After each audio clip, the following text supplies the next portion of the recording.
Hello বন্ধুরা, কেমন আছেন সবাই? আশা করছি সবাই অনেক বেশি ভালো আছেন। এই মুহূর্তে আজকের এই ভিডিওতে আমরা কথা বলতে চলেছি বাংলা নাটকে রাইট নাও অনেক জনপ্রিয় মুশফিকার ফারহানের গার্লফ্রেন্ড, পরিবার, বাড়ি গাড়ি, ইনকাম, লাইফস্টাইল, আসল পরিচয় ও অজানা সকল তথ্য সম্পর্কে। তাই ভিডিওটি না টেনে শেষ পর্যন্ত দেখতে থাকো। ফারহানের আসল নাম মুশফিকার ফারহান আর তার ডাক নাম ফারহান। তিনি পেশায় একজন আরজে, ইউটিউবার, টিভি অভিনেতা ও মডেল। ফারহানের জন্মস্থান বরিশাল, বাংলাদেশ। তিনি জন্মগ্রহণ করেন 28শে আগস্ট 1993 সালে। ফারহান উচ্চতায় 5 ফুট 9 ইঞ্চি হলেও তার ওজন 72 কেজির মতো। ফারহানের জাতীয়তা বাংলাদেশি, কেবল তিনি ইসলাম ধর্মের অনুসারী।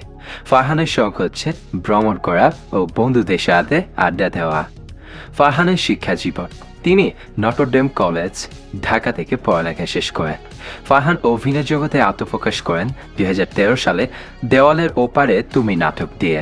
তো আমার লেখা ফারহানের জনপ্রিয় নাটকগুলো হচ্ছে কলিজা আধ খান, ফাইন্ডিং ফ্যামিলি, এভাবেও ভালোবাসা যায়, সুইট প্রবলেম, খোট, my first love, Shaadi Mubarak, sweet home, leader, লাফান্ডার, দরদ, প্রেম অল্প স্বল্প, কোথায় খুঁজি তারে ও ক্রাশ ইত্যাদি। ফারহান এখনো পর্যন্ত সিঙ্গেল রয়েছেন। বর্তমানে তার কোনো গার্লফ্রেন্ড নেই বলে তিনি দাবি করছেন। তবে মিডিয়াতে গুঞ্জন উঠেছে মুশফিকার ফারহান নাকি তানজিন তিশার সাথে গোপনে চুটিয়ে প্রেম করছে এবং তানজিন তিশা তার জন্য নাকি মরেও যেতে চেয়েছিল। তো সে যাই হোক, ফারহানের ইনকাম: তিনি প্রতিটি সিঙ্গেল নাটকের জন্য এই মুহূর্তে 50 থেকে 70,000 টাকা পর্যন্ত পারিশ্রমিক নিয়ে থাকেন। তবে এই মুহূর্তে ফারহানের মোট আনুমানিক সম্পদের পরিমাণ হচ্ছে 10 কোটি টাকারও বেশি। ফারহানের গাড়ির কালেকশন: বর্তমানে ফারহান 2 থেকে 3টি গাড়ি ব্যবহার করেন।